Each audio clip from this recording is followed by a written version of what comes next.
Well, hey there team, and welcome back to the channel, and welcome to Vagrus, the Riven Realms. We're looking at the full release build, or I suppose I'm in pre-release, but this is still the full build that I have access to. By the time this goes up, it's still in early access, so you can get this yourself, but it should be going into full release any day soon, from now. There's a good chance we actually play through this game in full, or at least for a while. I don't know how long it is, because I looked at this earlier in its development, and I really enjoyed it. It's a great example of a very narrative, word, text-heavy adventure game, but with really wonderful writing and gameplay elements that are really engaging. I can get a bit, touch and go about visual novels and that, because I do find more often than not, if you were a good writer, a lot of the time, you're probably not writing for a video game company.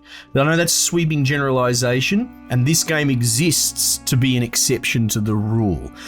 So we're going to start from scratch. You essentially lead a cool caravan through this desert. It's very fantastical, but incredibly original and inventive, and really gets your imagination going. So this is going to be a slow burn, and I think you could potentially wipe if you're not experienced, which I'm not, because I haven't played it since I first looked at it back in the day. So this could be a bit of an investment. We'll see, but like I said, don't expect anything to be edgy as seat. Well, it could be edgy as seat, but it's not going to be non-stop action or anything like that. Probably a lot of reading on my part, but I know some of you are into that for the channel. Okay, there is an intro that sort of plays on launch. And they give you a bit of a splash talking about it. Let's just play the intro to lead in. Get the full experience. The Riven Realms, they call it. What a fine poetic name for something as rotten and twisted as our land has become. It was not always so. Long ago, the old empire, the noblest and most enduring society created by humankind, spanned almost the entire continent of Zerine, the cradle of man. But after several millennia of progress and incomparable achievements, inevitably, the empire began to fall into stagnation and decadence. Desperately holding on to their privileges and resisting change while trying to avert the collapse of the realm, the emperor and his theocracy took to measures that were worthy of true despots in cruelty. Subjugating weaker realms, enslaving whole nations, strip mining foreign resources, oppressing imperial citizens, war on several fronts, Jesus. genocide. It's good use of this sort of visual Eventually, novel the gods could no longer tolerate technique. such horrors wrought. I don't know in what to their call name. it. This art for cutscenes, I like it a lot. Of divine omens, they descended upon the empire to right its wrongs. Thus, in a chain of dreadful events that became known as the Calamity, they annihilated the Empire in a matter of days. Jeez. It's quite the setup. The gods then finally saw what they had done in their anger and confusion. It is said that so much grief and shame filled them that they were broken, and they left this reality, never to return. The continent and its inhabitants seemed dead, but at length survivors began to crawl out of their hiding holes and faced a land that no longer welcomed them. Arcane anomalies, the fallout of the Calamity, now riddled the continent, and people realized that they had to share their new home with changed and twisted creatures. Yeah, right. Terrible beings entered through the cracks in the tapestry of reality and rose to rule over the natives. In time, these new powers rebuilt the fallen empire in their own image, and the Riven Realms, now godless and vengeful, reincarnated from the ashes.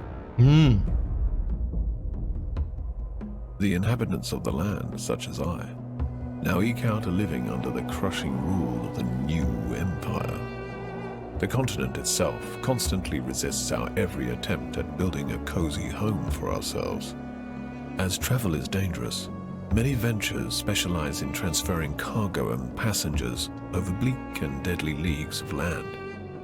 Others try to take everything of value from said travelers, or attempt to find buried treasures among the ruins of the old empire.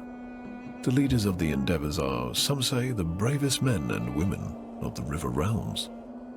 Such a leader is called a Vagrus. Vagrus. I'm sticking with my bogan pronunciation. There you go. That's actually, you know what, as a vehicle for exposition dump on world building, if you really want to front load it and get it out of the way and say this is the world that you're in, that's actually about as effective as you're going to get, right? That only took a couple of minutes, right? Without getting too dry, I think that's set us up pretty well. Okay, so what's this? Dissonance mode, more narrative. The way it was intended to be played by the developers. That sounds good. The setting is cruel and harsh, unforgiving place, and so the game will not pull any punches, except a steep difficulty curve and little to no hand-holding. Save often because you will probably run into dead ends and death from time to time. Okay, well, let's keep that in mind.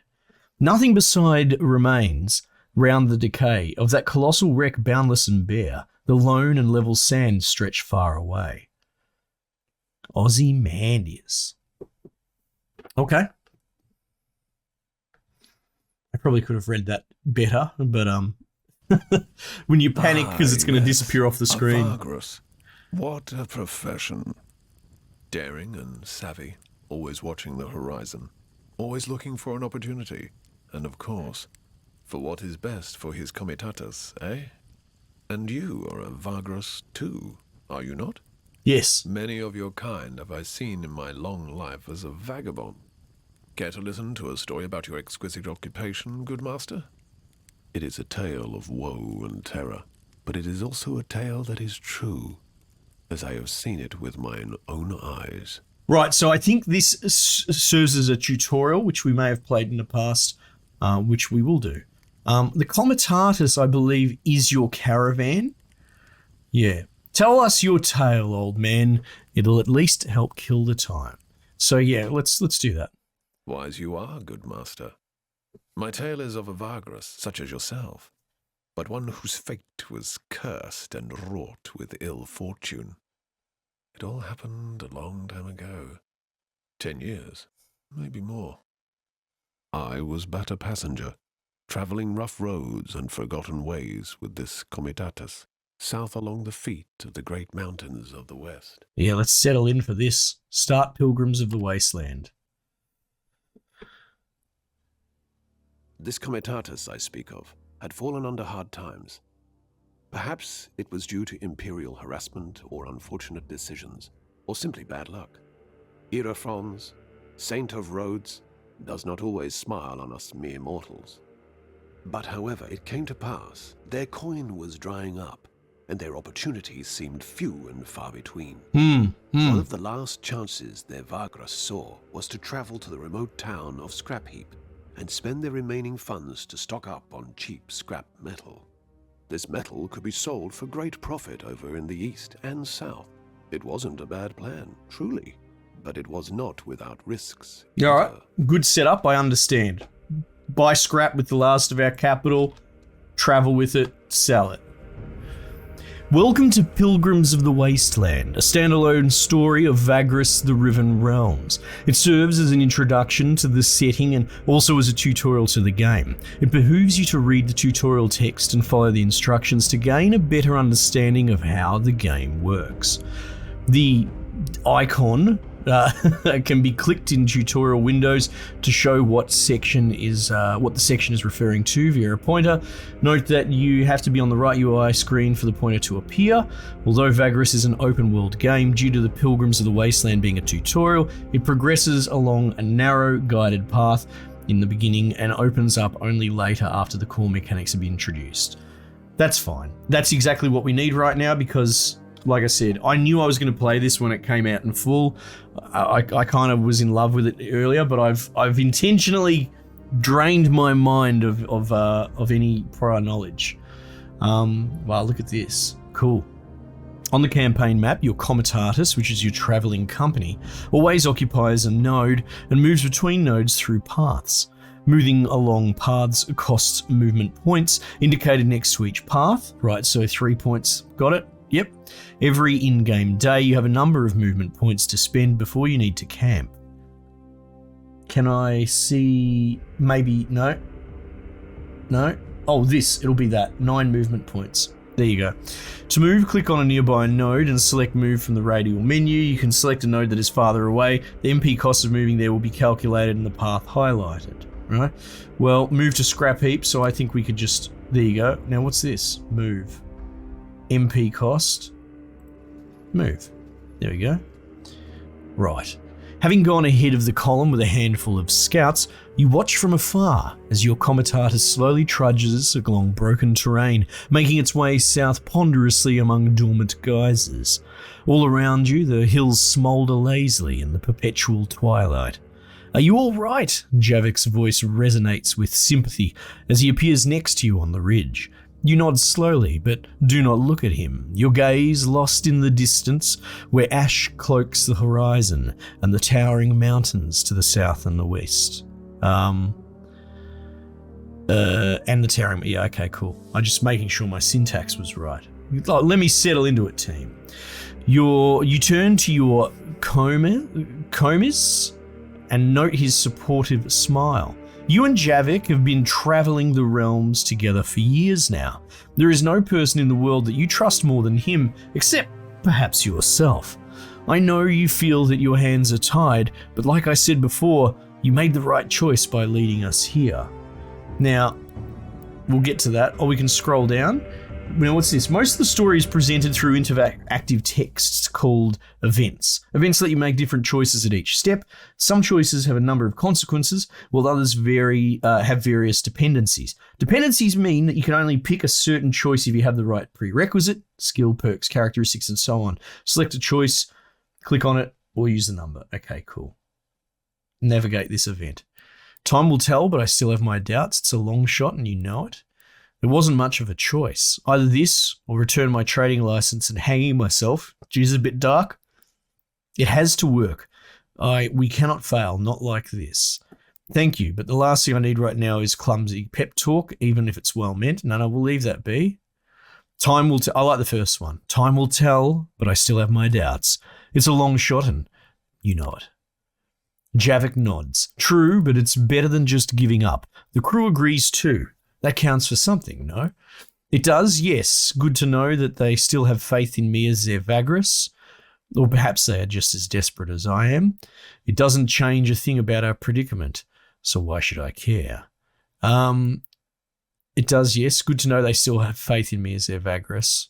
Or perhaps they are just as desperate as I am. Oh yeah, let's do that. You glance at Javik and notice the worried look he has given you. You turn away, but back to the horizon. No reason to be crestfallen yet. We just stick to the plan. Why should it not work? Your friend says cheerfully. You know that there could be hundreds of reasons, but do not feel like reminding him. Yes, the plan, it might work, yes. The crew, the fear in your voice betrays you. No. Yes, the plan, it might work. Let's go. The plan. Oh, now, hang on, what's this? When text in the event is highlighted pale blue, means you found a codex entry. Okay, cool. Oh, click on a highlighted words, Scrapheap. So we can do a bit of further reading, which is cool. Codex is a collection of entries throughout your travels. Search through a filter. Yep, that's fine. Cool. Okay. The plan. You talked your traveling company into this a few weeks ago, but with each step toward the western mountains, more and more of them started to have doubts. Such is the way of the road, perhaps. The plan involves a desperate attempt at squeezing a low selling price for metal bits out of an old contact of yours in the town of Scrapheap, stocking up on said metal by spending your remaining coin and bringing the cargo down south around the Molten Tongue to Devon via Avernum and Ash. We don't need to click on all those. I get it, they're places. There is a shortage of metal in Devon, and you know several buyers who would give a pretty price for your goods if you could only make it there before many others with a similar cargo do. Such contracts are the boon of the long decades spent on the road. But even if Narbo, that villain, gave you an agreeable price in Scrapheap, the road is not without its perils. Sneaking through the gap between the dead forest and the Molten Tongue is inviting disaster, so it is not a path many Vagri would risk. And of course, if this fails, you are out of alternatives. Do you think Narbo will help us? The old scavenger was never famous for his goodwill, Javik wonders. One can only hope. I haven't seen him in years, but we always did good business. That said, you are not sure he would remember you or if he's alive at all. If he's not willing, we must find a way to compel him. There's no telling. He has to help us out. He won't be able to pass up the opportunity to make us indebted to him. Even the thought of selling yourself out in such a way makes you feel dirty. No, we'll do this one. We'll do the first one. I'm sure such sleazy bastards as Narbo would remember all the business they've ever done, Vagrus. Javik rubs his chin absent-mindedly. You have seen this expression of his too often not to realise he is using his sorceress talent to read your mind. Taking a peek. Now, this is very invasive. Look, I don't let you put fingers in me, so you don't get to put your bloody brain stems in me either. Get out of it. Get out of my head, you know the rules. Apologies, Javik rubs his eyes quickly and looks away. You know how it is, it comes to me so naturally that sometimes I don't notice I'm doing it. Your thoughts were loud, Vagrus. I have to actually block them, you see. Yeah, okay. Sounds like a you problem, not me. After joining your Comitatus 6 years ago, Javik proved to be an invaluable asset. Not only does he sense moods and thoughts around him, but he is also able to subtly manipulate others when he focuses his inner energies. It comes in handy when doing business. Then there are his other perks. A few times you saw him shatter the minds of men and beasts who tried to kill him. Not a pretty sight, but a very effective deterrence. Yet, because he is not a trained sorcerer, at least not in the traditional sense, his abilities are sometimes difficult to control. You become accustomed to his impromptu thought scans, while others find it less bearable to be around him. For this reason, he has kept his abilities a secret for many years overall, but you can't keep a secret such as this for long in the close-knit community of a Comitatus, especially not if you keep bursting minds and knowing things that you shouldn't. So there are only a handful of your commis who put up with being near him for any length of time. But even so, he has not probed your mind in years, and certainly not on purpose, but neither by accident. Perhaps he is less in control now, which suggests he is more on edge about this whole trip than he lets on. Okay, well that's kind of cool to know that he's usually a good boy. Maybe he's under a bit of stress. Apology accepted. You make a faint smile. Let us return to the others and push on. There's still a day's travel ahead. Just make sure it doesn't happen again. You grumble, start your make down the ridge. A long day of travel awaits you. I might actually slap him on the wrist, to be honest. You know, it's cool. It's a pretty abstract concept. But it's like if you start grabbing me on the bum or something like that, you know, I should absolutely rip your head off for that. That's not my problem. So stay out of me head, mate. That's actually your problem. You go back to the Comitatus. As we were coming up to the gates of Scrapheap, this trash pile town of cutthroats and scavengers, we could see the vast mountain ranges of shattered Bivandar Thar looming ominously over the horizon, half shrouded in the gaseous vapors belched forth by the volcanoes in the far west.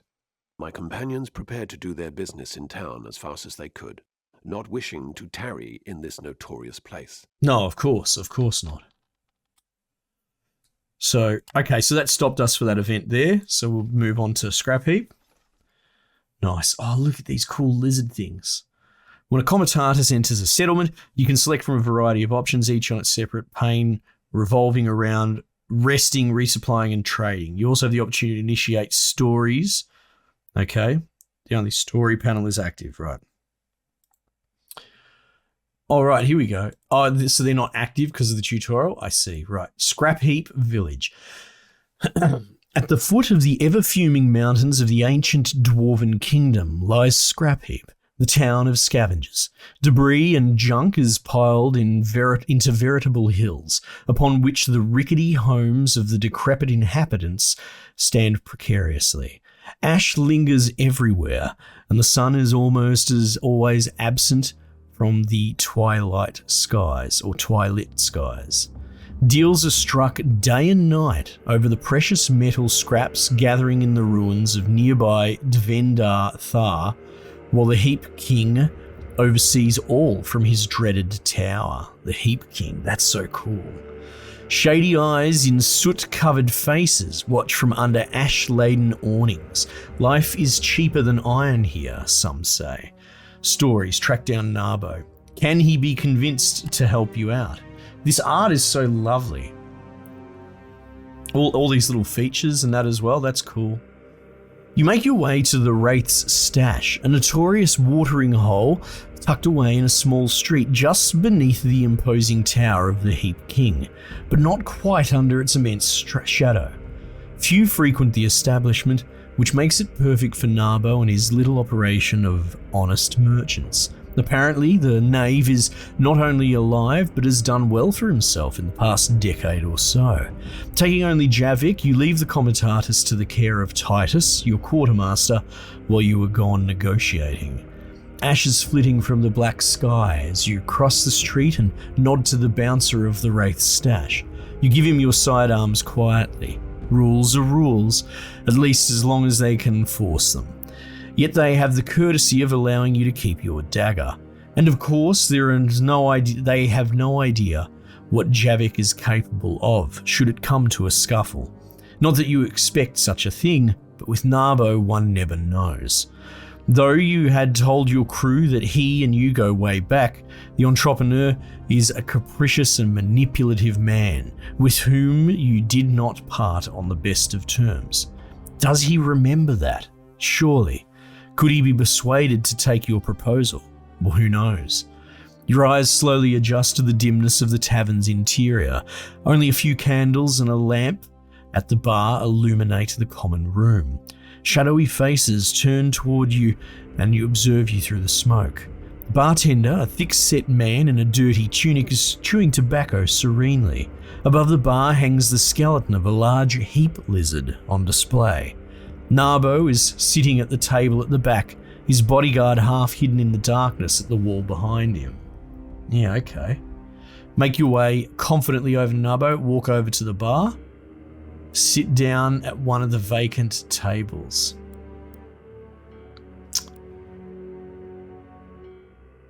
It's a good... do we just roll up on him? In his establishment? That might be... Maybe we just... Let's sit at a vacant table. Maybe wait to be summoned, something like that, you know? You sit down with Javik and take a peek at Narbo now and again. After offering a mug of bitter ale called Ash Tongue for yourself and a coffee, after ordering the mug and a coffee for Javik, your companion leans closer. Your friend Narbo seems to be having some trouble with a package. In his mind, it is a source of constant frustration in connection to the Heap King. You nod to Javik. His ability to read service thoughts has proven to be invaluable on many occasions. Perhaps this is the edge that you need. You notice how the sleazy merchant has stopped fiddling with his calculus and is now looking at some papers listlessly. It's time. Walk over to Narbo's table. Oh, there he is. Look at him. What a stud. The entrepreneur looks up from a stack of papers in front of him and rubs his eyes. Narbo is a corpulent man with a bushy, dark beard and a few missing teeth. Part of his face is covered in scars similar to those left by old burns.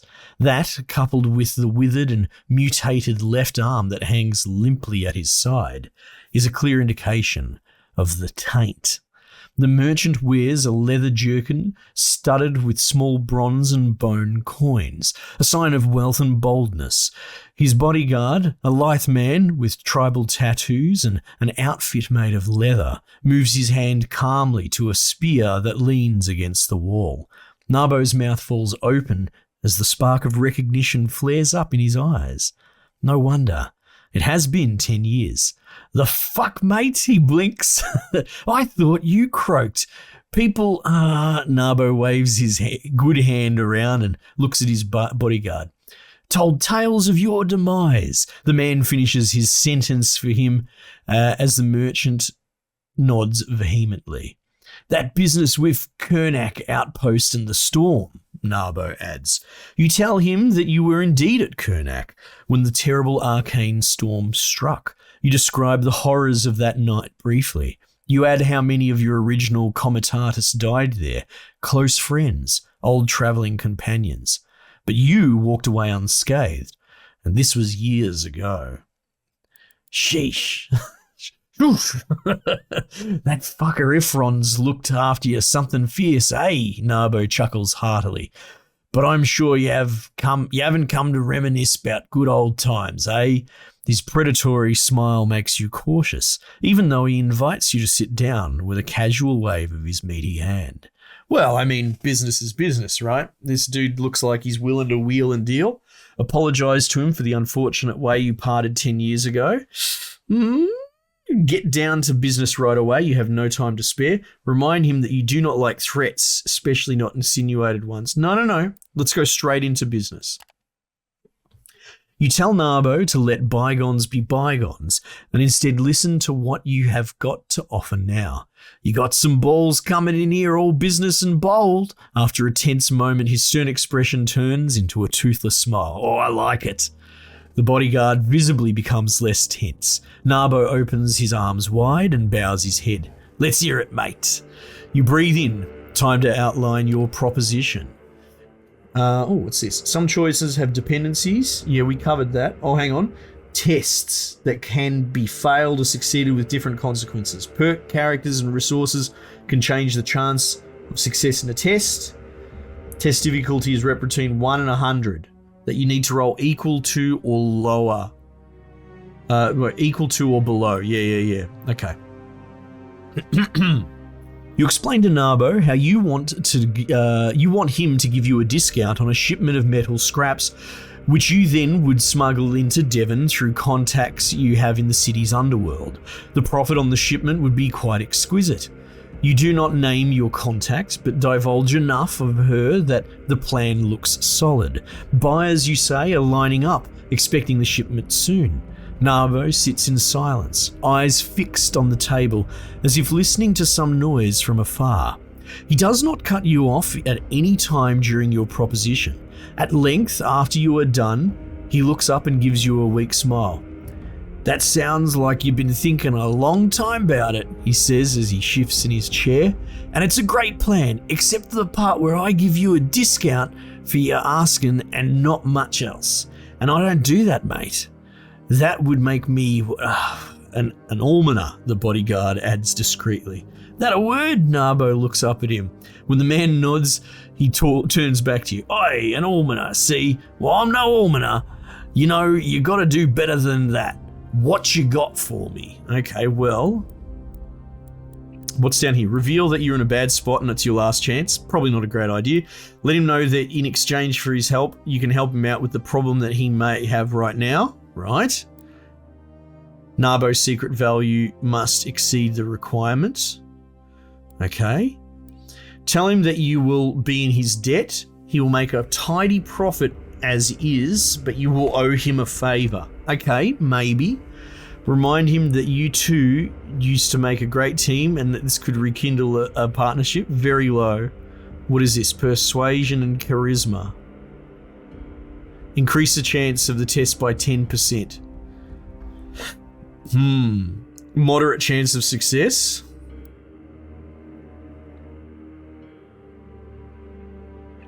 See if we can we boost this thing? 2 resourcefulness. What is that? That's cargo? I don't see that currency. Yeah, bugger it. Let's boost it. Test fails, 77 to 61. No good. After a considerable pause, Narbo scratches his beard in thought, then turns to you again. Fair enough. We used to run together. I know you were capable. But just to be clear, you do owe me for this, and I'll collect. The moment you make a deal in Devon, you come back here, and we share.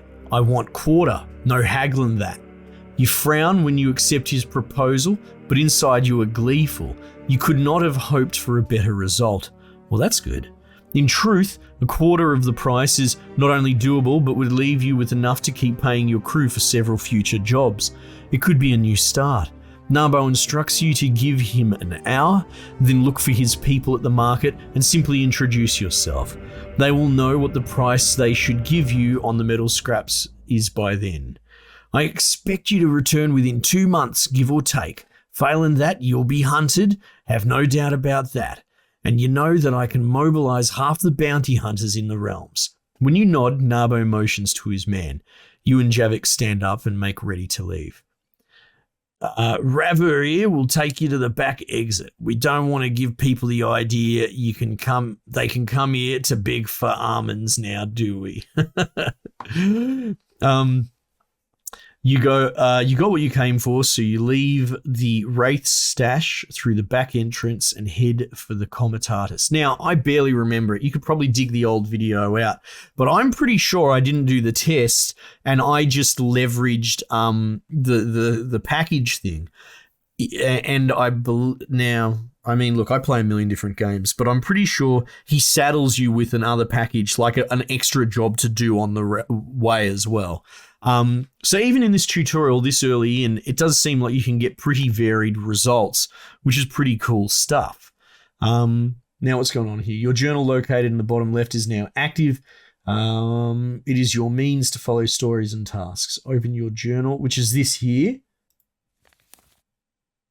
The journal allows you to view your quests, tasks, and other related information. Yep. Objectives are your quests and ongoing stories, right?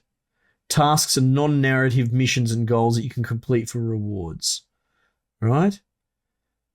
Pilgrims of Wasteland. You can take passengers. Okay, cool. So they're side quests. Cool. You can see there's our shipment there. Buy everything for the journey. Cool. Cool. The market pane is now active, which is where we would go into there. Now, question. I can just save state here, which is probably what we're going to do. Like I said, this game is a very slow burn. We did have a look at it previously. It seems really cool, really up my alley, but this is a 200 episode undertaking sort of thing. And honestly, I'm in a mood and a place these days where I could really get into something like this. So, buckle in. But yeah, this should give you an idea of what you're in for. It is hard to cover this, especially with it being in full release. This is the sort of game that if you want, like, I don't do reviews. I just do overviews where I shout out games, put them on your radar, something you can chuck on the wish list and have a look at. And in some circumstances, maybe follow me for a playthrough of it, because I do a bit of both. But yeah, short of doing like a 500-hour playthrough to review it off camera, which is not something I'm going to do, it is difficult to really drill into this game. I will mention that, like, while there is this whole caravan management trade, there's a whole thing about looking after the sort of morale of your caravan. I believe you even have like a I don't want to say slave component, but there's definitely like a suppression morale component. I think there is a caste system in your caravan. There's also a turn-based combat sort of screen, not really Darkest Dungeon, because I believe there's like an XY axis on the movement grid, but you get what I mean. There is sort of an interplay, a turn-based combat component to it as well. But also, yeah, resource managements of your caravan and trying to scale it up and look after it and feed all your creatures and that. So there's actually like quite a lot in the logistics component of this game.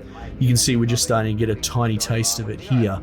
But yeah, this is probably the best I can do for a bit of a first look overview, just touching on this game. So let me know what you reckon, team. Let me know if you would like to see more of this and listen to me and my dulcet tones as we read through this very text-heavy game. I've actually been pretty keen to check this out, so I'm personally looking forward to it, actually. All right, team, might just leave it there for the time being, and I'll catch you guys on the next one.